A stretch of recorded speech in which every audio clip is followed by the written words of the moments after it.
Hello दोस्तों, स्वागत है आप सभी का आपके अपने यूट्यूब चैनल क्रैक एग्ज़ाम पे।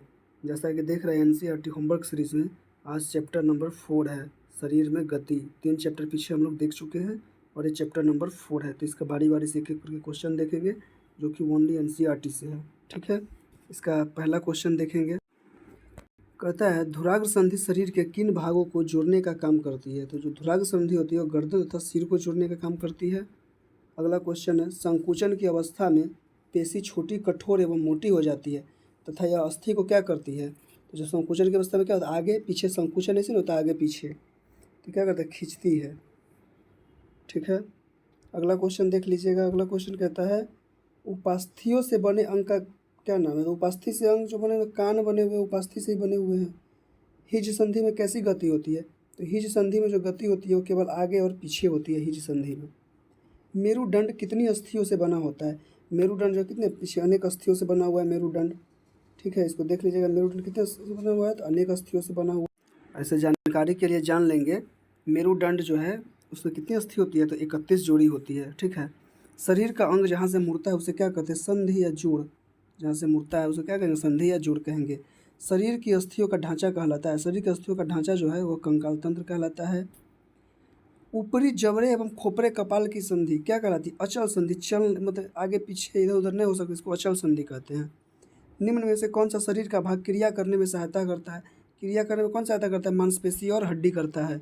जो अस्थियां हिल नहीं सकती उन्हें क्या कहते हैं, अचल संधि कहेंगे।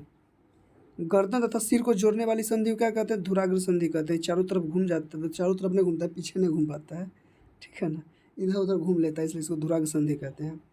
कोहनी और घुटनों में कौन सी संधि होती है, हिज संधि होती है। ठीक है, सभी दिशाओं में गति प्रदान करने वाली संधि कौन सी होती है, कंदुका खल्ली संधि। कहाँ पे होती है, तो यहाँ पे आपके कमर और जांघ के पास जो ज्वाइंट होती है ना, उसी को कंदुका खल्ली संधि कहते हैं।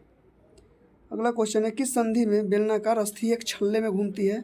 धुराग्र संधि में घूमती है, एक बेलनाकार छल्ले से घूमती है। ठीक है, बॉल एवं सॉकेट ज्वाइंट कंधे और कुल्हे की संधियाँ होती है, कंदुका खल्ली का संधि होती है। ठीक है, कटोरी कंधे के उस भाग के समान है जिससे आपका हाथ जुड़ा है। एक अस्थि का गेंद वाला गोल हिस्सा अस्थि की कटोरी रूपी गुहिका में धंसा हुआ है, कौन संधि कहलाएगा, कंदुका खल्ली का संधि कहलाएगा। कौन सा संधि एक ही दिशा में गति प्रदान करता है, तो हिज संधि, जो केवल आगे और पीछे गति प्रदान करता है। केचुआ के श्वसन के संदर्भ में निम्नलिखित में से कौन सा कथन सही है। केचुआ त्वचा द्वारा श्वसन करते हैं। ठीक है, किसका शरीर कठोर बाह्य कंकाल द्वारा ढका होता है, तिलचट्टा का ढका होता है। किसकी अस्थियों में वायु प्रकोष्ठ होते हैं, पक्षी में वायु प्रकोष्ठ होते हैं। किसकी शरीर धारा रेखीय होता है, धारा रेखीय किसका होता है, मछली का होता है।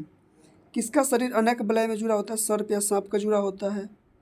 तिलचट्टा में कितने जोड़ी पैर होते हैं जो चलने में सहायक होते हैं, 3 जोड़ी। और वही बोलेगा तिलचट्टा से कितने जोड़े पंख पक्ष जुड़े होते हैं, तो 2 जोड़ा।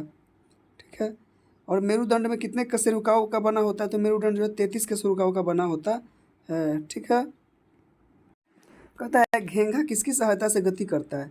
घेंघा मोटी मसल रचना से गति करता है घेंघा। ठीक है, कान का निचला भाग किस कारण नरम होता है, उपस्थि के कारण नरम होता है कान का निचला भाग। एक्सरे मशीन द्वारा किसी क्षति का पता लगाया जाता है, अस्थियों का।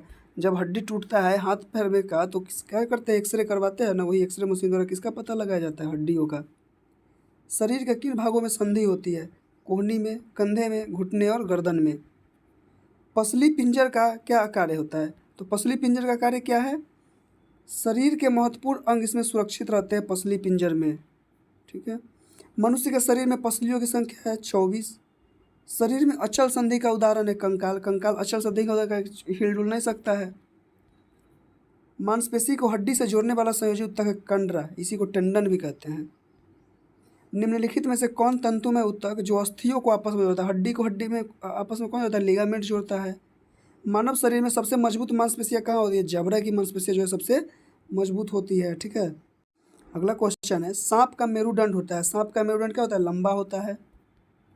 शरीर में मुख्य रूप से कितने प्रकार की संधि पाई जाती है, 3 प्रकार की।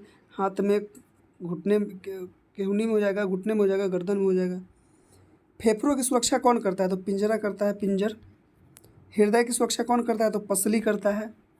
कोहनी घुटने के जोड़ की संधि का उदाहरण है, संधि गुहा का उदाहरण है। कशेरुकों की संधि का उदाहरण है, अर्धचल संधि का कशेरुकों।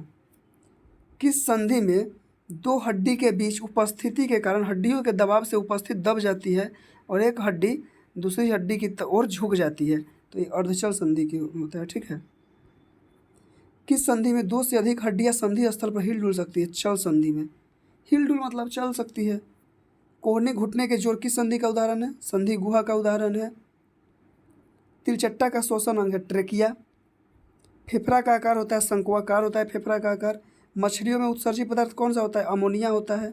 शरीर में सबसे छोटी रक्तवाहिनी है वेना कावा। वेना क्या है? शरीर में सबसे छोटी रक्त। कहता है खुला परिसंचरण तंत्र किसमें पाया जाता है? कॉकरोच में पाया जाता है। Open circulatory system. वही सर्कुलेटरी सिस्टम की खोज पुस्तिका कौन किया? तो विलियम हार्वे ने किया था। ठीक है। इसमें एक और चैप्टर को ऐड कर देते हैं। इसमें चैप्टर है पौधे को जानिए। ठीक है। अब देखिए पौधे को कैसे जानते हैं। निम्नलिखित में से किस रंग के प्रकाश का पौधा द्वारा तीव्र अवशोषण होता है? तो नीला एवं लाल। नीला एवं लाल के द्वारा जो है प्रकाश के पौधे द्वारा तीव्र अवशोषण होता है।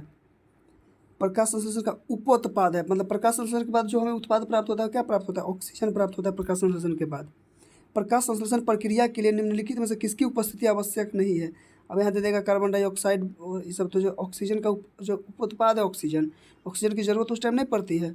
हमें सूर्य की प्रकाश की ज़रूरत पड़ती है, जल की ज़रूरत पड़ती है। ठीक है। कहता है प्रकाश संश्लेषण हेतु सर्वाधिक क्रियाशील प्रकाश है तो लाल प्रकाश, तो आप लोग जानते ही है। दो गांठ के बीच तने का भाग है इंटरनोड। गन्ना में देखते होंगे ना, दो नोड के अंदर गांठ जो बना होता है उसी को क्या कहते हैं? इंटरनोड कहते हैं। एक नोड पर पत्तियों की व्यवस्था है फाइलटक्सी। एक नोड पर पत्ती की जो व्यवस्था उसको क्या कहते हैं? फाइलटक्सी कहते हैं। पेड़ पौधे की शाखाएं को बाहर की मिट्टी सहारा देती है जिससे वे टूटते नहीं है, उसको क्या जड़ कहते हैं। पौधे का कौन सा भाग पत्ती और जड़ को जोड़ता है? पत्ती और जड़ को कौन जोड़ता है? तना। जल की बूंद पत्तियों से जलवाष्प के रूप में निकलती है, इन्हें क्या कहते हैं? वाष्पोत्सर्जन कहते हैं। कुछ पौधे में शाखाएं तने के आधार के समीप निकलती है। तना कठोर होता है परंतु अधिक मोटा नहीं होता है, उन्हें क्या कहते हैं? झाड़ी कहते हैं। पौधे कौन कौन से होते हैं? शाक, झाड़ी, वृक्ष। शाक पौधे की विशेषता बताएं। ये हरे एवं कोमल तने वाले जो होते हैं इस शाक पौधा होता है। शाक पौधा कैसा होता है? जिसकी लंबाई सबसे कम होती है, ये भी एक उसका जो विशेषता है। झाड़ी पौधा कैसा होता है? तो जिन पौधे की लंबाई आपके बराबर की होती है, यानी हमारे और आपके बराबर की होती है लंबाई, उसको हम लोग क्या कहते हैं? झाड़ी पौधा कहते हैं। अगला क्वेश्चन है पत्ती के चपटे हरे भाग को क्या कहते हैं? तो उसको फलक कहते हैं। पत्ती का वह भाग जिसके द्वारा वह तने से जुड़ी होती है क्या कहलाती है? जो जुड़ी होती है उसको पर्णवृत्त कहते हैं। तने और पत्ती को जल कैसे प्राप्त होता है? यह कार्य करती है, कौन करता है? जड़ करता है, जड़। ठीक है। कमजोर तने वाले पौधे सीधे खड़े नहीं हो सकते और ये भूमि पर फैल जाते हैं, इन्हें क्या कहते हैं? बिसर्पी लता। जो भूमि पर फैल जाएगा उसको क्या कहेंगे? बिसर्पी लता कहेंगे। पत्तियों में सिराए द्वारा बनाए गए डिजाइन को कहते हैं सिरा विन्यास। पुष्प के केंद्र में स्थित भाग को क्या कहते हैं? जो केंद्र में भाग स्थित होता है ना उसको स्त्री केसर कहते हैं। छोटे और कोमल पौधे कहलाते हैं शाक कहलाते हैं। जिन पौधे के तने के आधार से शाखा निकलती है उन्हें झाड़ी कहते हैं। तना पौधे में जल का क्या करता है? संवहन करता है तना। पौधे में वस्पोत्सर्जन का कार्य किया जाता है, पत्तों के द्वारा वस्पोत्सर्जन का कार्य होता है। शलजम चुकुंदर किस मूसलाजड़ का उदाहरण है? कुंभी रूप का उदाहरण है। विभिन्न फूलों की क्या अलग अलग रंगों की होती है? उन्हें कहते हैं पंखुड़ियाँ कहते हैं, जो अलग अलग रंगों की होती है। फूल के कितने भाग होते हैं? तो 4 भाग होते हैं। पत्ते पर रेखित संरचनाएं क्या कहलाती है? सीरा कहलाती है। जो पत्ते पर रेखित संरचना होती है उसे क्या कहते हैं? सीरा कहते हैं। कहता है अगला क्वेश्चन, यदि किसी फूल की पंखुड़ियाँ जुड़ी हो तो उसे फूल में और कौन सा भाग जुड़ा होता है? तो स्त्री केसर जुड़ा होता है अगर पंखुड़ियाँ जुड़ी है तो। बीज पुष्प में कौन सा बीज जो है पुष्प के कौन से भाग में बनेगा? तो बीजांड में बनता है। पौधे में तने का कार्य होता है पानी तथा खनिजों के जड़ों से पत्तों तक पहुंचाना, तैयार भोजन के पौधे के शेष में पहुंचाना, शाखाओं तथा पत्तों को सहारा देना, ये सब कार्य है। निम्नलिखित में से कौन सा एक जड़ नहीं है? आलू। आलू जो है क्या है? जड़ नहीं है। जड़ें पौधे की मिट्टी में मजबूती से जमा या जकड़े रखती है, उन्हें मिट्टी के में पौधे का कहा जाता है स्थिरक कहा जाता है। क्या कहा जाता है? स्थिरक कहा जाता है। स्त्री केसर का सबसे निचला एवं फूला हुआ भाग क्या कहलाता है? अंडाशय कहलाता है। स्त्री केसर में सबसे निचला एवं फूला हुआ भाग क्या कहलाएगा? तो अंडाशय कहलाता है। ठीक है। अगला क्वेश्चन कहता है अंडाशय में छोटी छोटी गोल संरचनाएं दिखाई देती हैं, क्या कहते हैं? बीजांड कहते हैं। अंडाशय में छोटी छोटी गोल संरचनाएं दिखाई देती है ना अंडाशय में, उसको बीजांड कहते हैं। निम्न में से किन पत्तियों में जालिका रूपी सिरा विन्यास होता है? जालिका रूपी, तुलसी, धनिया, गुड़हल के पेड़ में जो जालिका रूपी सिरा विन्यास होता है। पुष्प में किस भाग में अंडाशय मिलता है? तो स्त्री केसर में अंडाशय मिलता है। परागकण किसमें पाया जाएगा? तो परागकण पुंकेसर में पाया जाता है। जब प्राथमिक मूल जीवित रहता है और आगे बढ़ता है तो उसे क्या कहते हैं? मूसला जड़ कहते हैं। निम्नलिखित में से पौधे किसका कार्य भूमि से जल व पोषक तत्वों का अवशोषण तथा पौधे को सहारा प्रदान करता है? जड़ करता है। सरसों का पौधा किस जड़ का उदाहरण है? मूसला जड़ का उदाहरण है। गेहूं का पौधा किस जड़ का उदाहरण? रेशेदार जड़ का उदाहरण है। प्रकाश संश्लेषण में निकलने वाली ऑक्सीजन पौधे की जड़ों द्वारा अवशोषित किससे प्राप्त होती है? जल से ऑक्सीजन की प्राप्त होती है, H2O। निम्न में से क्या अंडप में उपस्थित होता है? तो बीजांड। पौधों में गैसों का आदान प्रदान किसके माध्यम से होता है? रंध्र के माध्यम से होता है। कमजोर तने पौधे की सहायता से ऊपर चढ़ जाता है, ऐसे पौधे का आरोही लता, जो किसी देखिएगा जो पेड़ पौधे उसके बगल में कोई पेड़ है तो उसके सहारे से ऊपर चढ़ जाता है, उसको आरोही कहते हैं। प्रकाश संश्लेषण द्वारा हरे पौधे पैदा करते हैं, कार्बनिक द्रव्य पैदा करते हैं। ठीक है, तो इस सारे क्वेश्चन को देख लीजिए और तब तक के लिए जय हिंद। फिर अगला चैप्टर का अगला क्वेश्चन आएगा जो भी सब वन लाइनर फॉर्मेट में आएगा। ठीक है, तो फिर जय हिंद, जय भारत।